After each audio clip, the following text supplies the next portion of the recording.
Good evening everyone, welcome to our channel. ఈరోజు మనం ఈ వీడియోలో కొద్దిమంది సైంటిస్టుల కోసం నేర్చుకుందాం. ఆ సైంటిస్టులు ఏ విషయాల కోసం చెప్పారో వన్ బై వన్ కొన్ని విషయాలు మాత్రమే మనం డిస్కస్ చేద్దాం.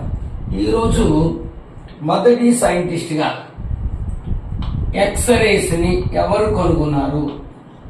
ఎక్స్రేస్ అంటే ఎక్స్ కిరణాలు అంటారు తెలుగులో. వీటిని ఎవరు కనుగొన్నారంటే మనకి చాలా ఇంపార్టెంట్ శాస్త్రవేత్త అండి. కాంపిటేటివ్ ఎగ్జామినేషన్లో మనకి గ్రూప్ 1, గ్రూప్ 2 అలాగే గ్రూప్ 3 ఎగ్జామినేషన్లో కూడా అడుగుతుంటాడు. ఇది మొదటిది. ఓకే, డైనమైట్ని ప్రపంచంలో కనుగొన్న వ్యక్తి, చాలా ప్రముఖమైన వ్యక్తి. ఆయన పేరు ఏమిటి? డైనమైట్. సో డైనమైట్ అనేది ప్రపంచంలో చాలా ప్రఖ్యాతిగాంచినది. ఎందుకంటే డైనమైట్ కనుగొన్న వ్యక్తి చనిపోయిన తర్వాత ఆయన పేరు మీదుగా యొక్క మంచి ప్రపంచంలోనే ప్రముఖమైనటువంటి ఒక ప్రైజ్ని ఇస్తున్నారు. అదే నోబెల్ ప్రైజ్. ఈ నోబెల్ ప్రైజ్, ఈ డైనమైట్ కనుగొన్న వారి యొక్క పూర్తి పేరు ఏంటంటే ఆల్ఫ్రెడ్ నోబెల్. కాబట్టి నోబెల్ ప్రైజ్ని ఇవ్వడం జరుగుతుంది. నోబెల్ ప్రైజ్ని కూడా 6 విభాగాల్లో ఇస్తున్నారు. నెక్స్ట్ మూడవది,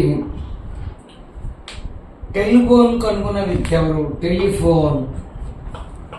టెలిఫోన్ని కనుగొన్న వ్యక్తి. ఇవి చాలా మంది విద్యార్థులు కానీ, వాళ్ళ ఇంటర్మీడియట్ కానీ, డిగ్రీ చదివిన వ్యక్తులు అలాగే పీజీ చదువుకున్న వాళ్ళు కూడా చాలా మంది మర్చిపోవడం జరుగుతుంది. కాబట్టి ఈ విషయాలు మీ పిల్లలకి చెప్పడానికి పనిచేస్తుంది. కాబట్టి రోజుకి ఇటువంటి వీడియోలు పెడుతూనే ఉంటాను, నాకు సపోర్ట్ చేయండి. టెలిఫోన్ ఎవరు కనుగొన్నారంటే గ్రహం బెల్ కనుగొన్నారు. గ్రహం బెల్ అనేటువంటి వ్యక్తి కనుగొన్నారు. నెక్స్ట్ మరొక సైంటిస్ట్ చూద్దాం. మనకి రేడియోని చాలా మంది మర్చిపోయారు. ఎందుకు మర్చిపోయారంటే ఈవేళ రేడియో అనేది వాడకంలో లేదు. రేడియో స్థానంలో చాలా ఎలక్ట్రానిక్ గాడ్జెట్స్ అనేవి వచ్చాయి. అవి టీవీలు కానీ, లేకపోతే ల్యాప్టాప్లు కానీ, లేకపోతే మొబైల్స్ కానీ, లేకపోతే చాలా ఇక టీవీలు కానీ రావడం జరిగింది. అంటే రేడియోని ఎవరు కనుక్కున్నారంటే మార్కోని అనే వ్యక్తి కనుక్కున్నారు. చాలా ఇంపార్టెంట్ అండి, మార్కోని అనే వ్యక్తి. 5వది టీవీ. ఈవేళ ప్రపంచాన్ని, విద్యార్థుల జీవితాన్ని కొన్ని విధాలుగా టైం వేస్ట్ చేస్తున్నటువంటి ఎలక్ట్రానిక్ గాడ్జెట్స్లో టీవీ, మొబైల్ ఉన్నది. ఈ టీవీని కనుగొన్నదంటే ఎవరంటే మనకి జేఎల్ బయార్డ్ అనే వ్యక్తి కొనుగోవడం జరిగింది. చాలా ఇంపార్టెంట్ అండి. అలాగే మనకి కంప్యూటర్ని కనుగొనే వ్యక్తి. ఈవేళ కంప్యూటర్ అనేది లేకుండా ఈవేళ ప్రపంచం లేదు. మీరు ఇంజనీరింగ్ గ్రూపుల్లో సిఎస్సి అవ్వచ్చు, లేకపోతే ఈసీ అవ్వచ్చు, లేకపోతే డేటా సైన్స్ అవ్వచ్చు.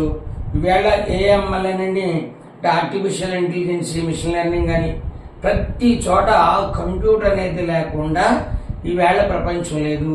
కాబట్టి ప్రతి విద్యార్థి చిన్నతనం నుంచే కంప్యూటర్ నేర్చుకోవాల్సిన అవసరం ఉంది. కానీ దానిని బ్యాడ్గా కానీ, లేకపోతే టైం వేస్ట్ చేయడానికి, ఇక వీడియోలు చేయడానికి, లేకపోతే వీడియోలు చూడడానికి వేస్ట్ చేయొద్దు.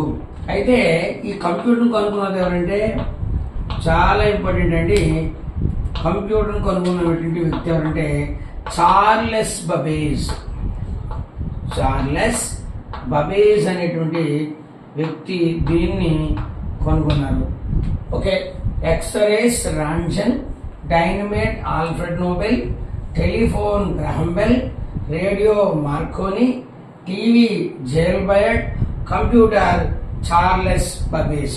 దాంతో పాటుగా చాలా ఇంపార్టెంట్ ఒక సైంటిస్ట్ ఉన్నారండి.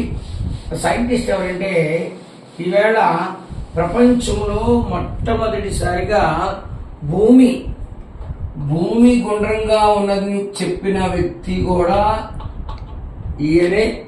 భూమి గుండ్రంగా ఉందని,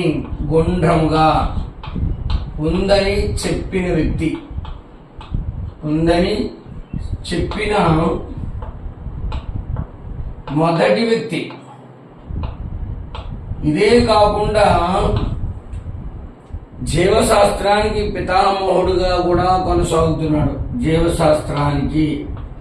జీవశాస్త్రం దీనిని మనం ఇంగ్లీష్లో ఏమంటే biology, father of the biology కూడా. దానితో పాటుగా మనం పాలిటిక్స్ అనేది ఇంగ్లీష్లో పిలుస్తాం. దీనిని మనం తెలుగులో రాజనీతి శాస్త్రం పిలుస్తాం. రాజనీతి శాస్త్రానికి అంటే పాలిటిక్స్కి, బయాలజీ అంటే జీవశాస్త్రానికి భూమి గుండ్రంగా ఉందని చెప్పినటువంటి మొదటి వ్యక్తి కూడా ఒకరే. అలాగే కాకుండా జువాలజీ అంటే దీనిని మనం ఏమంటామంటే ఇక్కడ జువాలజీ అంటే బాటనీ, వృక్షశాస్త్రం. జువాలజీ అంటే జువాలజీ అంటే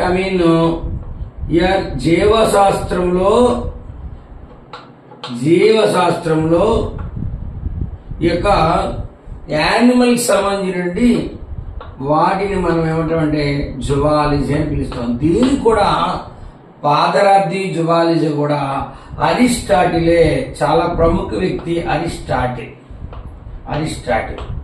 ఈ అరిస్టాటిల్ అనేటువంటి వ్యక్తి, ఆయన యొక్క ముందు ఉన్నటువంటి గురువు గారు ప్లేటో అన్నమాట. ప్లేటో గురువు గారు ఎవరంటే మనకి సాక్రటీస్ గారు. అలాగే అరిస్టాటిల్ యొక్క శిష్యుడు ఎవరంటే అలెగ్జాండర్. ఈ అలెగ్జాండర్ అనే వ్యక్తి మనకి ఆ గ్రీకు ప్రాంతానికి చెందిన వ్యక్తి అనమాట. ఈరోజు యొక్క విషయాల్ని మీరు గమనించి మీ పిల్లలకి చెప్పినట్లయితే ఖచ్చితంగా మంచి నాలెడ్జ్ రావడానికి అవకాశం ఉంటుంది. ఎవరైతే ఈ వీడియో చూస్తున్నారో వాళ్ళని కూడా షేర్ చేయండి, లైక్ చేయండి, కామెంట్ చేయండి, సబ్స్క్రైబ్ చేయడం మర్చిపోకండి. Thank you and all. Have a nice day.